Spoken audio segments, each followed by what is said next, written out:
Hi there, and welcome to another edition here on BusterNet. It is the 50th episode of the LLM Diaries with Gloucester City, and they are in a hunt for promotion. They have cleared relegation troubles, now they're looking up.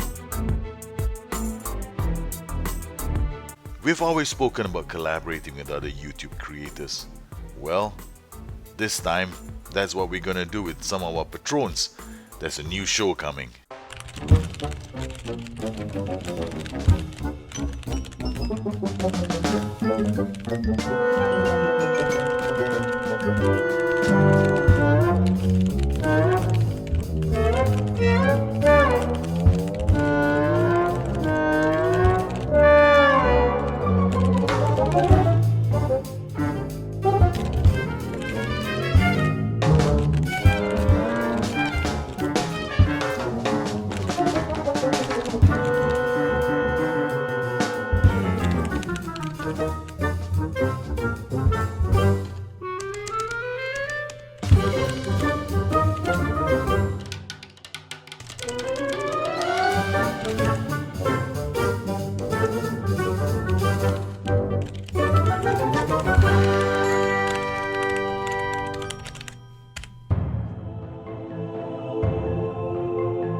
Gerard Houllier and Roy Evans have done this before. They've managed one club together.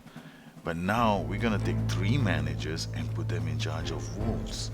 What's going to happen when three bozos decide they can take Wolves out of the Championship and into the Premiership? High hopes or a disaster waiting to happen. They've got limits on what they can do, and they have to decide on who they're going to bring into the club. All that and more is going to be coming up in a new series called The Hot Potato. Well, I couldn't sleep last night. I kept thinking about this show, and I kept dreaming of hot potatoes. Yeah, I mean, can you imagine somebody just tosses you a save and says, okay, look, we've got one game. You gotta win this game or we're gonna get fired. Yeah, well, now it's time to take a look at Aston Villa. That's our match coming up against Gloucester City. Well, since we invited Maurizio Sarri into the club and to ask him to, save the day, we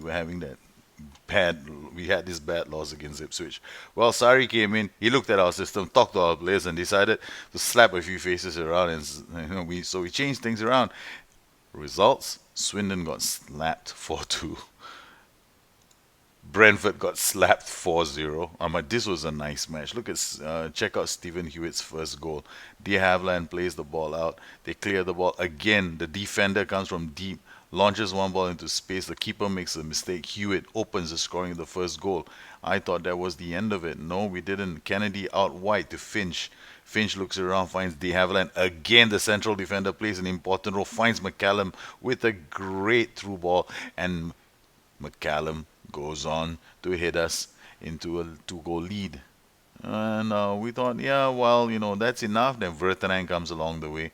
The youngster looks around, plays the ball into Hewitt. Hewitt plays the first time McCallum, who turns the defender and slots in the third against Brentford. The boys, with the influence of Monsieur Sarri, have taken the match to a new level. Hanks out wide to Macaulay Bone, beats one player. McCallum decides to forego his hat trick, lays it off of Bone, and they make it 4 against Brentford.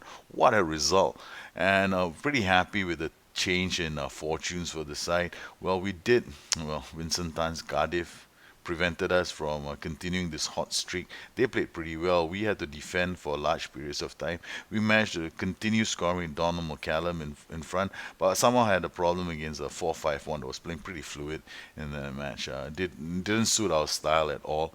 And now we have got a huge match against Aston Villa coming up. This is a top of the table clash between two sides who are gunning for automatic promotion. Villa, they're going to be a very tough side. They've been playing very well this season. They've only lost a few times this season. They lost to us, in fact. We've beaten them 2-1 before when they came to Warden Road. But now we have to travel to their home turf where they've been absolutely dominant. They've only lost one game at home this whole season, and they've drawn only one game to Portsmouth. The rest of their home games have all been wins. So Gloucester City, on the other hand, we haven't played very well at home. In fact, we've lost three home games this season. We drew quite a number of home and away matches, and our away record is actually better than our home record. So we are hoping that when we go to Aston Villa, we can actually walk away with a point. That'll be our goal. If we can beat them, then it's going to be even better. The tactic we're going to use is the same tactic Maurizio Sarri asked us to use, which is a 4-3-3. Unfortunately for us, we are a walking basket case of injuries. We've got Dale Bennett now is out, so literally I've lost first choice right back, second choice right back, third choice right back. I'm down to my fourth choice right back. Morrison isn't bad, however, he makes a lot of mistakes. Up front, we're going to use Vertanen and Bone. Our superstar this season who's been banging the goals, Emmanuel Rovini, is just back from injury, so he is going to be on the bench. I am too afraid of starting him immediately because he spent the last few games out of action, nursing an injury. Up front, we're going to stick to the free scoring McCallum, Bone, Vitanen. In midfield, Hanks, Finch, and Hewitt.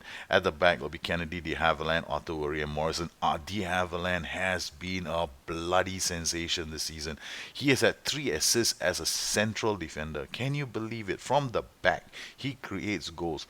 And I've shown you just what those goals can look like. So De Havilland is going to be a major player in this match against Aston Villa. Our system is pretty standard. We play control fluid. Sometimes we go control structure. We have a high defensive line, a high block, normal closing down in the middle. We do not close down much more here. It's all normal. We don't do anything dramatic. Sometimes I ask Hewitt not to play direct passes, but a lot of it depends on the match that is being played. Virtanen and the rest of the boys up front, they have the high block, except for Virtanen and McCallum. I don't want them to tackle harder. It's enough for them just to close down the passing lanes. That's all we want. And that is precisely the kind of system that Sarri uses. He emphasizes verticality as well as the press. So what we're going to do is we're going to do the same thing. Verticality literally just means getting the ball up as quickly as we can, and the press. The press without their press isn't very much a case of the players closing down another player. It's more closing down passing lanes. If you can close down the passing lanes, you reduce their options. When you reduce the options, you force them into an error or a turnaround, or you just win the ball back from them and you counter press them. So that is the style of football that we follow and what we're going to do for this match. Let's just set the stage, eh? Aston Villa, a club with a transfer budget of 4 million, versus Gloucester City, a club with a transfer budget of 400,000. Aston Villa, they're a club which has got a wage budget of 500,000. Gloucester City, we have a wage budget of 50,000. Aston Villa have played in Europe. Gloucester City players don't even have a passport. So let's get things straight here. If we can walk away from Villa Park with a point, it'll be a bloody miracle. We're going to get ready for this big match against Aston Villa. And to be honest, I do expect us to lose this game. So we are under no illusion that we're going to win. Aston Villa are a very, very good side. They've already beaten us once. And this season, they have beaten us our last defeat to them was a 3-1 defeat in the FA Cup. They just hammered us into oblivion in that match. I felt as if we were being hit by a hurricane. And there was very little that we could do.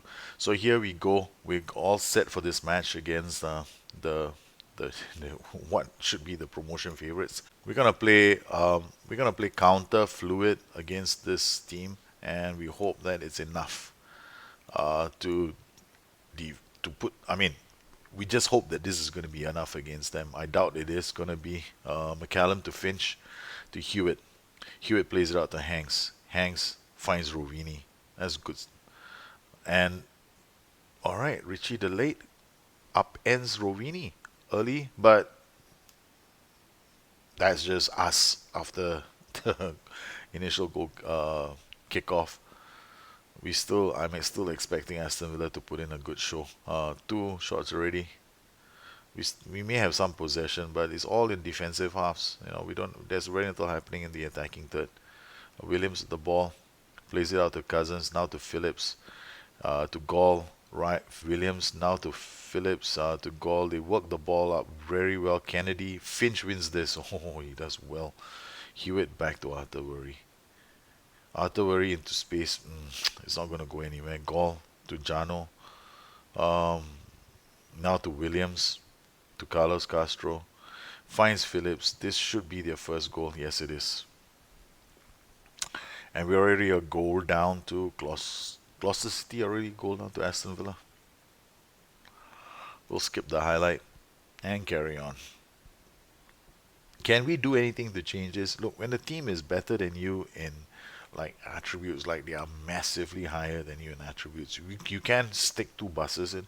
But I don't want to change my tactic. I still want to play the same 4-3-3, and I expect us to lose. And I just want to know by how much. This at this point is more a question of seeing how my system plays against a team that is a lot better than us.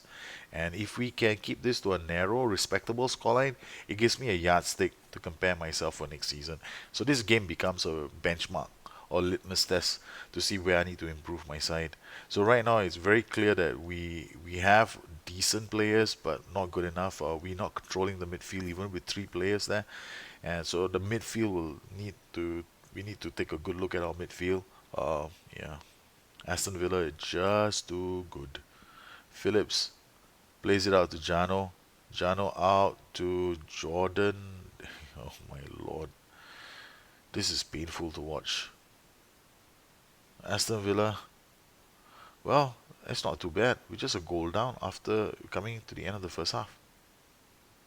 I have to say though, I am surprised. I was expecting us to be 2 or 3 goals down by now. Alright, we'll now bring it up to control fully to see what this does to us. Cousins back to Jordan. Now to Elphick. Back to Gall. Gall to Jordan. Jordan out wide.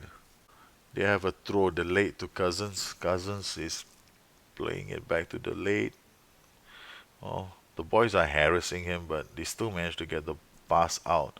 Gall into space for Williams. Yeah, that's one of the differences they have. They have Ryan Gall in the side. Ryan Gall is a very, very good player. I think the wages of Carlos Castro, the goalkeeper, is more than my entire squad put together. Cato getting to the ball. I mean, I think the highest paid player in my team is making like £3,000 a week. Flanagan to Bone. Bone tries. Oh my lord, he manages to get the ball to McCallum. McCallum inside the box. What can he do? I was hoping against all hope that McCallum could put that with the back of the net, but I think the pressure of the situation, the day got to him. Oh, that's as good as chances that we're gonna get. One good chance, wasted. Elphick into space for De Havilland, and they can't get to this. Cousins, Castro, he's off. Castro is near the box, shoots. Cato makes the save. I have to say, though, surprised that my team isn't 2 goals or 3 goals down by now.